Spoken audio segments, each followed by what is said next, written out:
Tahun 2026, mobil bukan lagi sekadar alat transportasi. Dulu, mobil itu cuma soal mesin, konsumsi BBM, sama merek. Sekarang, ceritanya sudah beda jauh. Hari ini, ada mobil yang bisa update software sendiri, bisa parkir tanpa kita pegang setir, bahkan bisa mengenali kebiasaan pengemudinya. Dan yang paling bikin banyak orang kaget, sebagian mobil sekarang sudah bisa nyetir sendiri. Wah. Halo kawan Proto. Di video ini kita bakal bahas tren otomotif 2026 yang benar-benar mengubah wajah industri mobil. Mana yang cuma hype, mana yang benar-benar relevan buat Indonesia.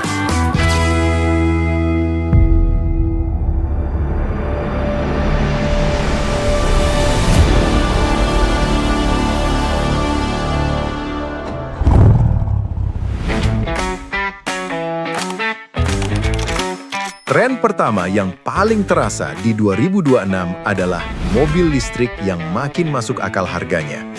Kalau dulu mobil listrik identik dengan harga selangit, sekarang ceritanya berubah total. Mobil listrik entry level sudah mulai muncul dengan harga yang jujur saja tidak sejauh mobil bensin kelas menengah. Biaya operasionalnya juga jauh lebih murah. Tidak ada ganti oli mesin, komponen bergerak lebih sedikit, bayar pajak tahunan jauh lebih murah, dan biaya bahan bakarnya alias listriknya bisa sepersekian bensin. Di kota besar, ngecas di rumah malam hari sudah jadi kebiasaan baru. Bangun pagi, baterai penuh, tidak perlu mampir SPBU. Ditambah lagi, charging station di Indonesia sudah mulai kelihatan di mana-mana. Di mall, rest area tol, kantor, bahkan beberapa SPBU sudah pasang charger. Wah. Murah untuk dipakai harian, modern dari segi teknologi, dan sensasi berkendaranya halus. Wajar kalau mobil listrik jadi bahan konten viral di mana-mana. Tapi, cerita mobil listrik tidak sesederhana itu.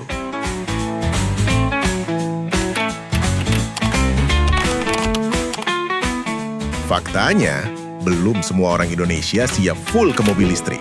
Masih ada yang sering keluar kota jauh, tinggal di daerah minim charger, atau belum mau repot mikirin manajemen baterai. Disinilah mobil hybrid jadi solusi paling rasional. Mobil hybrid itu ibarat jalan tengah. Masih ada mesin bensin, tapi dibantu motor listrik untuk bikin lebih irit dan halus. Di macet Jakarta, mobil bisa jalan pelan pakai listrik. Begitu kecepatan naik, mesin bensin ikut kerja. Hasilnya, konsumsi BBM lebih irit, emisi lebih rendah, dan tidak perlu charging colok seperti mobil listrik murni. Tidak heran kalau di 2026, SUV dan MPV hybrid mulai mendominasi pasar Indonesia. Contohnya saja Suzuki XL7 Hybrid, Toyota Yaris Cross Hybrid, dan Nissan Serena e-Power. Mobil keluarga, 7 penumpang, tapi tetap efisien. Untuk kondisi jalan, BBM, dan kebiasaan kita, ini memang pilihan paling aman.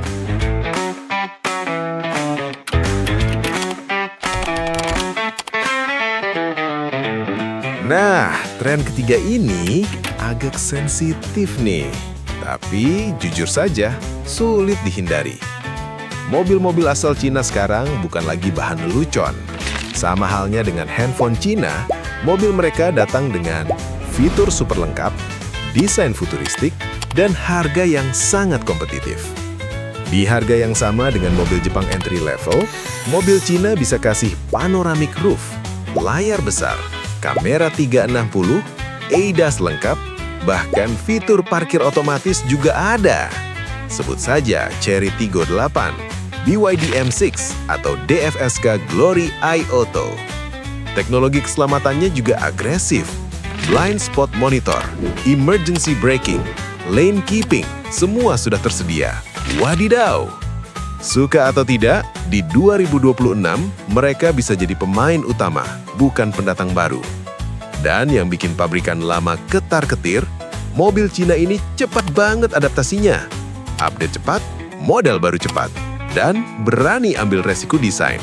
Waduh, pantes aja pabrikan lama ketar-ketir. Hehehe.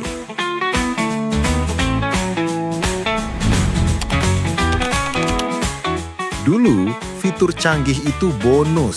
Tapi kalau sekarang, kalau tidak ada, justru dipertanyakan. Adaptive Cruise Control, Lane Assist, Blind Spot Warning. Di 2026, fitur-fitur ini udah mulai dianggap standar, bahkan di kelas menengah. Kamera 360 derajat juga bukan lagi fitur yang wah banget.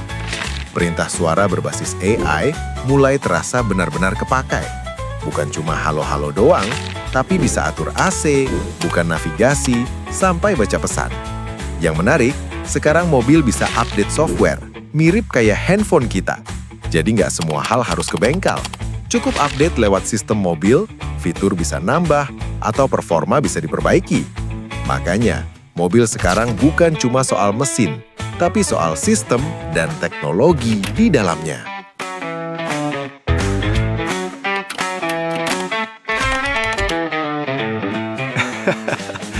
Perubahan tren di tahun 2026 bukan cuma terjadi di mobilnya, tapi juga di cara kita ngobrolin otomotif. Penonton sekarang sudah nggak cukup lagi cuma dengar klaim pabrik atau angka di brosur. Tapi, yang dibutuhkan itu konteks. Gimana mobil dipakai harian? Apa yang terjadi waktu kena macet? Seberapa realistis konsumsi bensin atau ngecasnya? Di Proto, kami percaya edukasi otomotif harus relevan dengan kehidupan sehari-hari. Karena tujuan kami bukan ngajak beli, tapi bantu kawan Proto paham. Supaya bisa menilai mobil secara lebih utuh. Apalagi, sekarang perhatian dan fokus itu mahal ya. Kalau 10 detik pertama nggak relevan, ya wajar kalau di-skip-skip. Kalian skip-skip. Jangan gitulah, capek buatnya nih. Makanya, kami berusaha lebih faktual, lebih membumi, dan lebih dekat dengan realita jalanan Indonesia.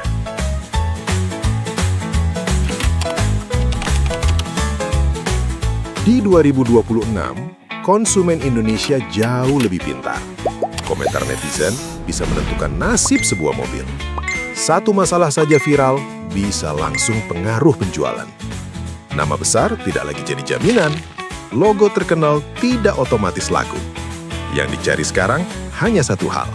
Nilai terbaik untuk uang yang dikeluarkan. Harga masuk akal, fitur terasa kepakai, biaya perawatan jelas. Itu yang menang. Hehe. Mobil 2026 benar-benar berubah total. Bukan cuma soal mesin, tapi soal teknologi, kebiasaan, dan cara orang memilih. Sekarang, pertanyaannya buat kawan Proto. Menurut kamu, tren mana yang paling terasa di Indonesia? Mobil listrik, hybrid, mobil Cina, atau fitur pintar? Tulis pendapat kamu di kolom komentar ya. Nah, kawan Proto, terima kasih sudah nonton sampai akhir. Kalau kamu suka konten edukasi otomotif seperti ini, jangan lupa subscribe dan bagikan ke teman-temanmu. Dan kalau kalian punya hal yang ingin kalian tahu dan mau dibahas di video, kalian juga bisa tuliskan di kolom komentar di bawah. So, sampai ketemu di video berikutnya. Proto, kawan seperjalananmu dalam ngulik otomotif.